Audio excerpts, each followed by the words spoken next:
नमस्कार दोस्तों, अगर आप बढ़िया स्टोरी और टॉप लेवल की एक्टिंग देखना चाहते हैं तो आज की मूवी आपको ज़रूर पसंद आएगी। मैं बात कर रही हूँ संजय मिश्रा और नीना गुप्ता स्टारर वर्द इस मूवी के बारे में। मनोहर कहानियाँ एक कॉमिक के बारे में हम सभी जानते ही हैं।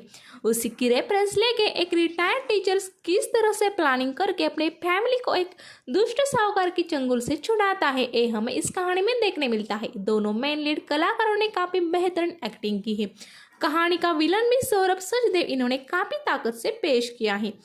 आगे बढ़ने से पहले मेरी आपसे रिक्वेस्ट है कि फिल्मी दुनिया से रेगुलर कनेक्टेड रहने के लिए आप प्लीज़ मेरे चैनल को सब्सक्राइब करें और वीडियो अच्छा लगे तो इसे एंड तक देखकर लाइक और कमेंट करना ना भूलें। शंभुनाथ मिश्रा नाम के एक रिटायर्ड टीचर ग्वालियर शहर में अपनी बची जिंदगी बीवी मंजू मिश्रा इनके संग गुजार रहे होते हैं। उनका एक बेटा यूएस में पढ़ाई के लिए जाकर अब वही सेटल हुआ रहता है। अपने बेटे दिवाकर के जिद की वजह से कैपेसिटी न होने पर भी शंभुनाथ जी उसे कुछ कर्जा बैंक और कुछ साहूकार से लेकर वहां भेज देते हैं, मगर 5 सालों के बाद भी उनका बेटा ना ही कभी उन्हें मिलने घर आता है और ना ही कभी उन्हें कुछ रकम भेजता है। उसने वही शादी भी कर ली होती है और वो वहाँ ही उसके लाइफ में मस्त होता है। शंभुनाथ जी अपनी थोड़ी सी पेंशन और प्राइवेट ट्यूशन के जरिए अपनी जिंदगी जैसे तैसे जी रहे होते हैं। थोड़ा थोड़ा कर्जा चुकाकर वो अपने हालातों से झगड़ रहे होते हैं। उनके पास जो बच्चे आते थे उनमें से एक लड़की नैना उन दो मियाँ बीवी को बहुत प्यारी लगती है। कभी कभी वो सोचते हैं कि हम बेटे के बदले अगर ऐसी ही प्यारी बेटी होती तो शायद आज ये दिन ना देखना पड़ता। पांडे नाम के एक साहूकार वक्त पर घर आकर ब्याज का पैसा ले जाता था, मगर प्रिंसिपल अमाउंट न चुकता होने पर वो मिश्रा फैमिली के घर आकर उन्हें जानबूझकर तकलीफ देता रहता है।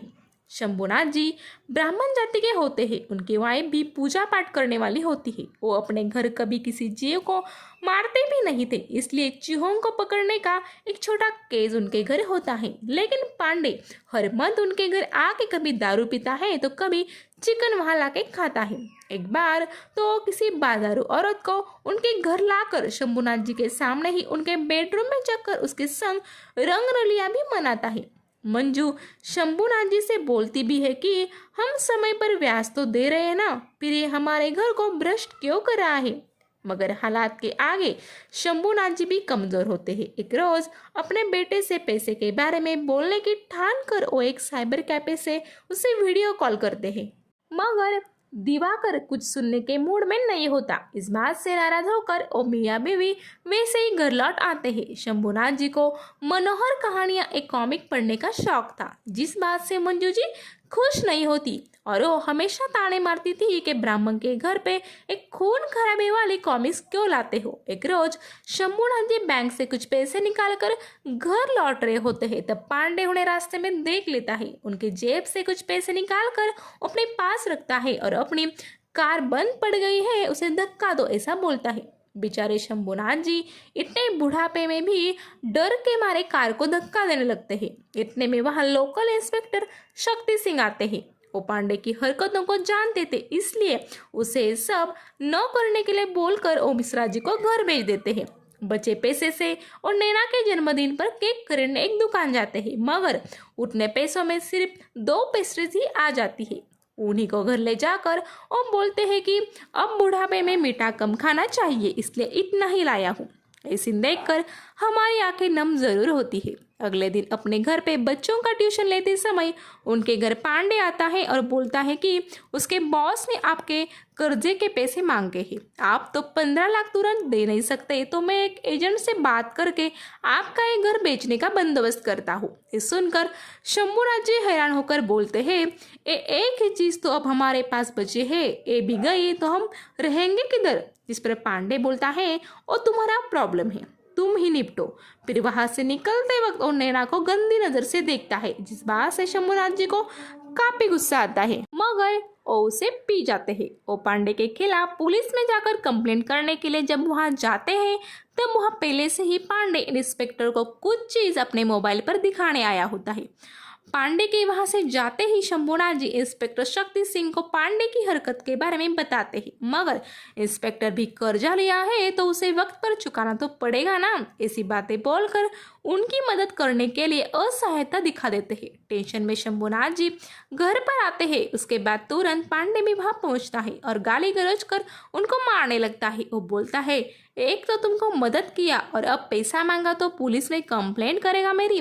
कुछ देर बाद वो शंभुनाथ जी के सामने एक ऑफर रखता है कि तुम्हारा सारा पैसा माफ कर दूंगा, सिर्फ वो तुम्हारी स्टूडेंट है ना नैना, उसके संग मुझे यहाँ एक रात गुजारने दे। ये बात सुनकर मिश्रा जी गुस्से से बेकाबू हो जाते हैं और वही पड़े एक स्क्रू ड्राइवर को पलक झपकते ही पांडे के गले से आर पार कर देते हैं, जिसके बाद वो मर जाता है। और मिश्रा जी अपना गुस्सा शांत कर आगे क्या करना है इस बारे में सोचने लगते हैं। मंजू जी भी मंदिर से घर लौटती है। तब एक खूनी खेल देखकर वो काफी सहम जाती है, मगर मिश्रा जी बहुत ही सुलझे हुए इंसान होते हैं। वो मंजू को तुम अपना काम करो ऐसा बताकर पांडे के बॉडी को पीछे के रूम में लेके जाते हैं। फिर वह उसके छोटे छोटे टुकड़े कर बस स्टैंड एक साइकिल रिक्शा से ले जाते हैं। वही उस बॉडी को जलाकर बची हुई हड्डियों को बस वाले एक चक्की में आ जाते हैं। चक्की वाले को बहाने से बाहर बेचकर वो हड्डियों को वही पीस कर पाउडर बना देते हैं और फिर उसे गटर में फेंक कर घर आते हैं। मंजू गुस्से से उनसे कोई बात नहीं करती। अगले दिन जब पांडे की पत्नी अपने बेटी संग उनके घर आकर पांडे 2 दिन से गायब है और वो आपसे भी मिलने आया था इस बारे में बात करने की कोशिश करती है, तब मिश्रा जी वो आए, बात किया और निकल गई, आगे का कुछ पता नहीं ऐसा बोलते हैं। मगर मंजू उसके जाने के बाद मिश्रा जी के पीछे बिना कुछ वजह जाने अपने एक बेटी को अनाथ किया है, अपने पापों का प्रायश्चित्त करो, पुलिस में जाकर अपना जुर्म कबूल करो, ये रट लगाए बैठती है। अंत में मजबूर होकर मिश्रा जी पुलिस स्टेशन जाते हैं। वहाँ मौजूद कांस्टेबल को वो सब वाकया बताते हैं, मगर वो कांस्टेबल को लगता है कि मास्टर पगला गया है और नशे में कुछ भी बोल रहा है, तो उनको वहाँ से भगा देता है। मिश्रा जी घर आकर पुलिस के बर्ताव को मंजू को बताते हैं, साथ में पांडे ने नैना के बारे में क्या बोला था, जिसके बाद उनके हाथों ये दुष्कर्म हुआ,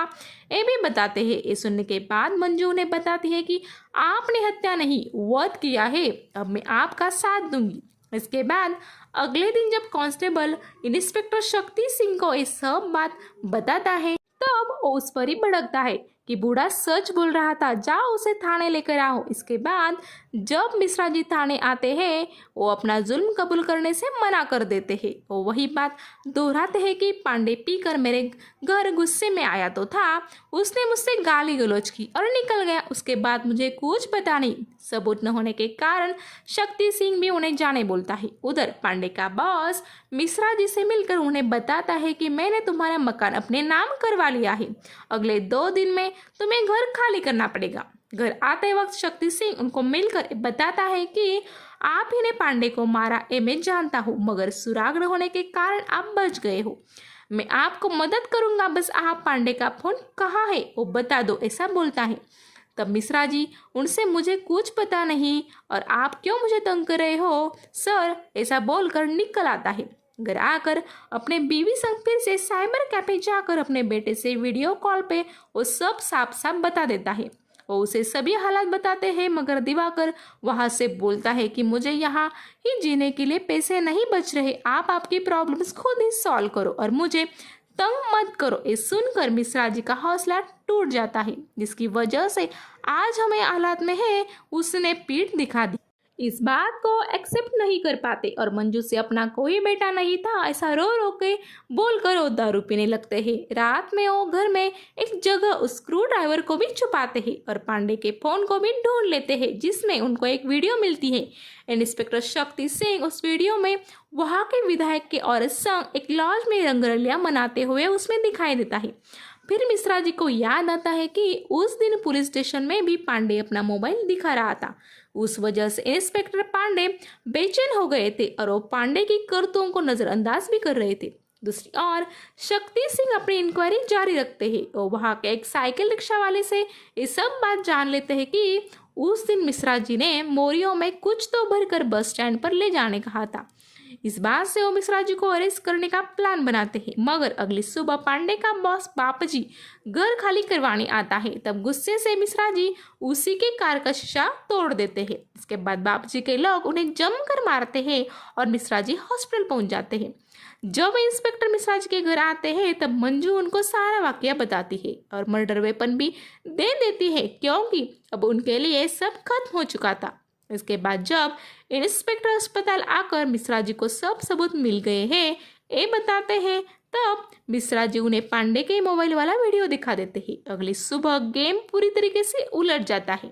इंस्पेक्टर शक्ति सिंह बाबूजी को ही पांडे के मर्डर केस में मेन सस्पेक्ट बनाकर अरेस्ट कर लेता है, क्योंकि वारदात जिस घर में हुई थी वो बाबूजी के नाम पर ही था और मर्डर वेपन भी उनके घर से मिला था। इसके बाद मिश्रा जी को कोई सबूत न होने की वजह से बरी किया जाता है और उनके घर को भी बाद में कोर्ट ऑर्डर से उनको सौंप दिया जाता है। इसके बाद वो दो मियाँ बीवी अपना मकान नैना के परिवार को दे देते हैं, क्योंकि वो एक टूटे झोपड़े में रहते थे। फिर मिश्रा जी अपने पत्नी संग एक सुनसान रास्ते जाते हुए हमें दिखते हैं और कहानी यही खत्म होती है। इंसान तो अच्छा ही होता है, बस हालात उसे गलत बना देते हैं। ऐसे हमें इस फिल्म में सच होते हुए दिखाई दी है। मिश्रा जी तो अपनी बची लाइफ जैसे तैसे जी लेते, मगर उनके नालायक बेटे ने साथ न देने की वजह से उनको पांडे जैसे गुंडों के सितम को झेलना पड़ा। पूरी उम्र नेकी और सच्चाई की राह पर चलने वाले एक इंसान को मजबूरी में ही सही मगर वध तो करना पड़ा। ये बात आपके दिमाग में एक तूफान जरूर खड़ा करती है। तो चलिए अब वक्त हुआ है आपसे विदा लेने का। नई वीडियो संग आपसे कल मिलूंगी, तब तक के लिए गुड बाय।